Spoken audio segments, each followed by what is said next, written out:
and gentlemen, welcome to another OTRS Central pay-per-view review.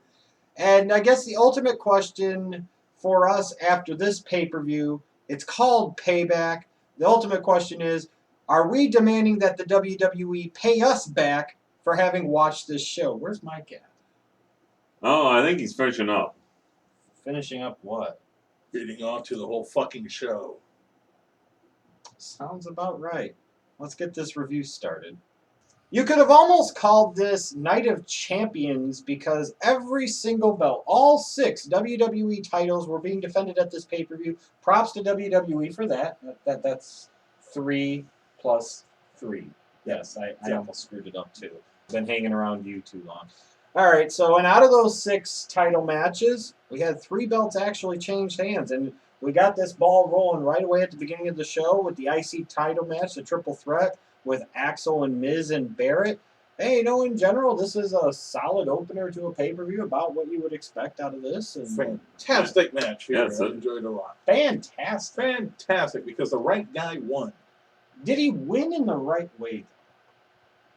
Well, no, maybe not exactly. Maybe he should have won with the perfect plex, considering it's Father's Day and all. But it was clever. It was clever. I guess it's one of those deals. It's like, we could pick it apart and say, oh, why are people keep kicking out of the perfect plex? Which I do kind of have a problem with. This is a young guy trying to get his finisher over. Maybe people should stop kicking out of it. My only thing is, though, I thought technically since Miz had the figure 4 hooked on while Axel was pinning, it looked like Miz would have been on top of Barrett in some way, shape, or form. So it would have meant he also would have been. Unless he released this figure 4 just at the last second. Okay, I'm tired of thinking. Okay. This is just too much. All right, let's move on to the next one. But a good opener, and you followed it up with a pretty solid Divas title match. Yeah. Caitlyn and surprisingly. AJ. Yeah, it wasn't terrible. Oh, and another big shock, this one actually had a storyline behind it.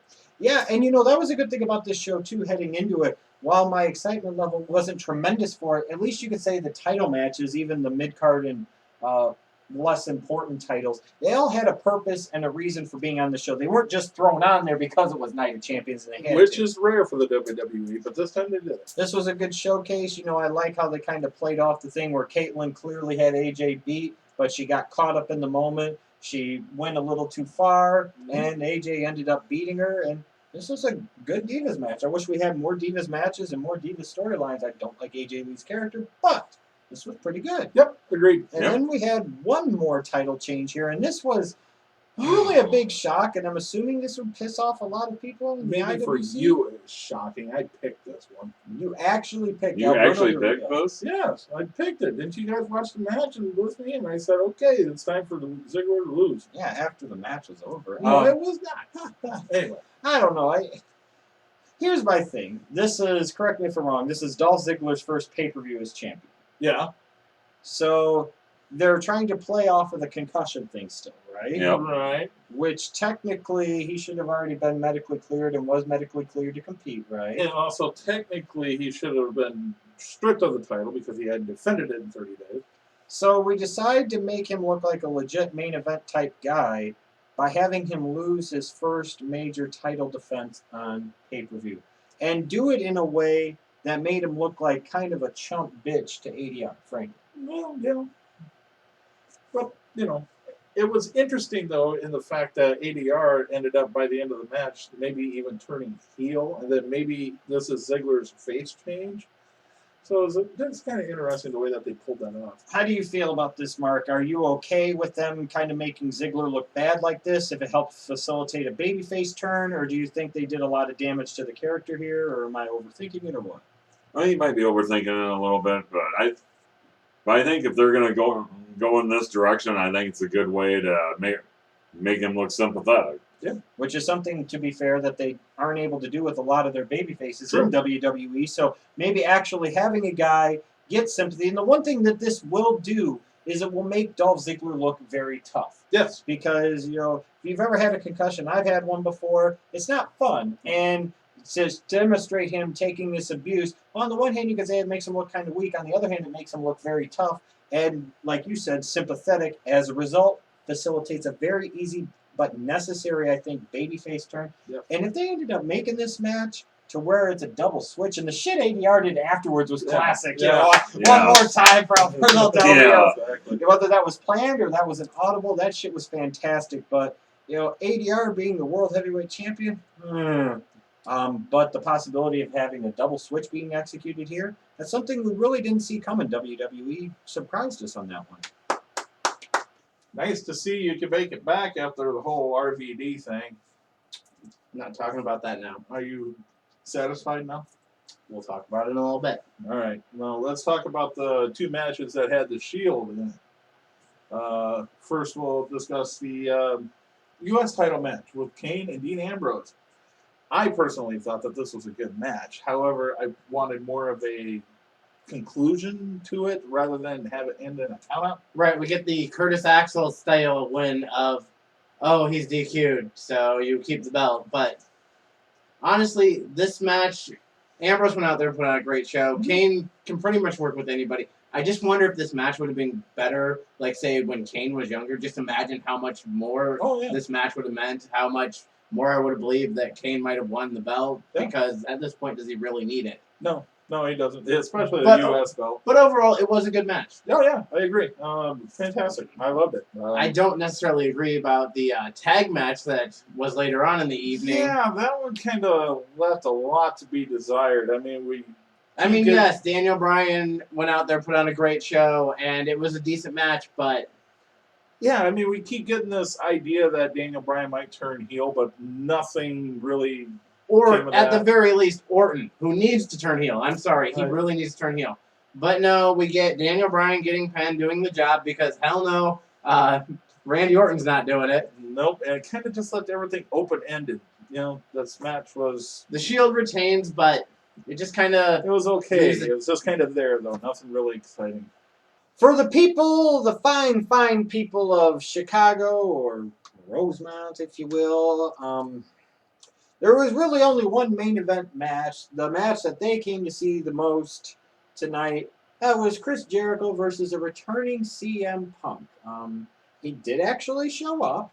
He looked a lot like Wolverine. Yeah, I guess that was it. Were those his Stanley Cup mutton chops? I'm not really sure. It was kind of cool. Wolverine versus Bon Jovi, I'm down. Yeah, it's very interesting. It sounds like a celebrity death match or something. So, you actually got Punk, and these guys went out there and put on the type of match that you would expect these guys to. God knows they've rehearsed it enough because they've wrestled each other enough in the past. God knows they both have the in-ring skills to carry this match for a good 20 minutes. I mean, this was a really good match to me. This was the match of the night. I did watch it, and I was invested in it.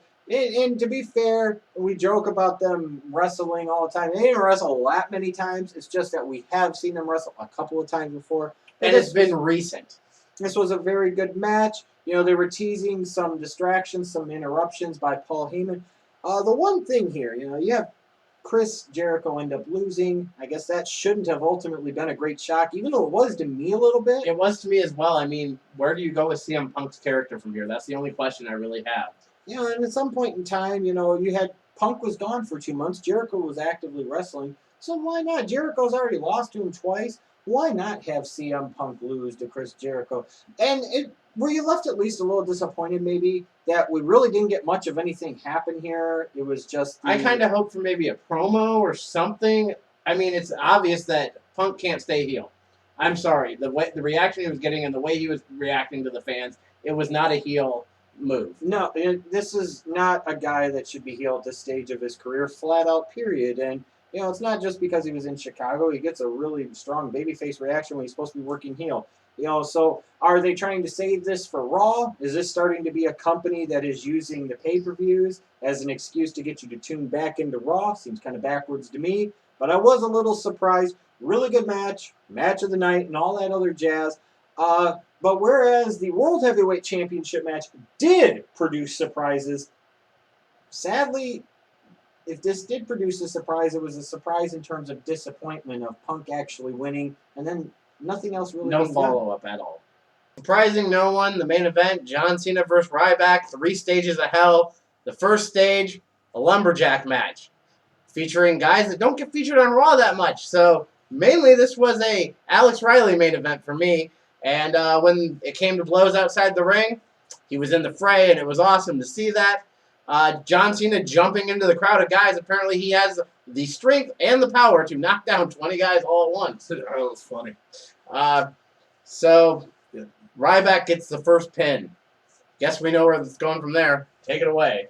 Pretty much. We move on to the tables match. And, well, there was plenty of tables that got destroyed. However, it wasn't until the end of the match where Cena AA'd him through the table. Big shock. Like we were not going to see the ambulance match. Okay, so now we're tied 1-1. You're up, Mark. Wow. Now we get into the ambulance match. And I'll tell you what, I don't know where the hell they got this ambulance from, but they tore about everything off there. I mean, the door came off, the corner panel came off.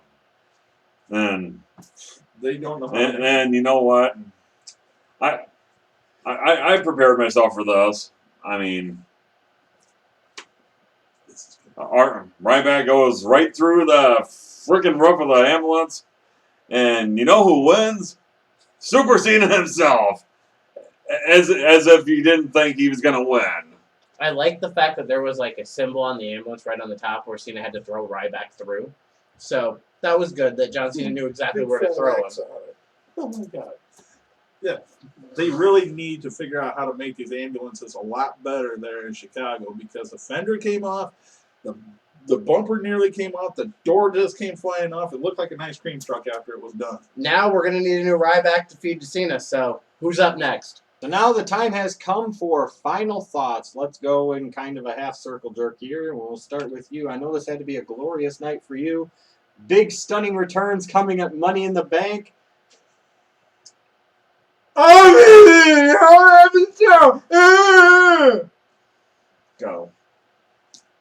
I thought this was a good pay-per-view. It flowed well. It went fast. It was well planned out. Kudos WWE for a filler pay-per-view. Very good. Mark? Punk and Jericho, I thought was very good. Obviously, it was the match of the night. It was the main event for the Chicago crowd, obviously, but and the Reign of Terror continues for Super Cena. As far as my thoughts, it's one of those things we just have to accept that this is what we're going to get out of WWE in 2013, the rest of the way pretty much in terms of Cena. A lot of us adult fans are going to feel like the WWE is intentionally trying to drive us away, and deep down, maybe they are. If we're going to continue to watch, we're just going to have to get used to this crap. Punk Jericho was kind of disappointing just in the sense that there was nothing really surprising that happened other than maybe the fact that Punk was gone for 2 months. He came back and won. Flow of the show was really good, though. If Raw flowed like this and the 3 hours of Raw went by as quickly as they did for tonight's show, then Raw would be a much more pleasurable viewing experience on a week-in, week-out basis. The 7 matches, I thought, got the appropriate amount of time that they needed. I thought the show was spaced out pretty well. I love the fact that you had old Bobby Roode and even older Austin Aries in their little segment with Axel backstage. I'm referencing Triple H and Vince, obviously. A solid filler show. Yeah. Make sure you guys tune in for our Raw review. It's one, I guarantee it, you're not going to want to miss.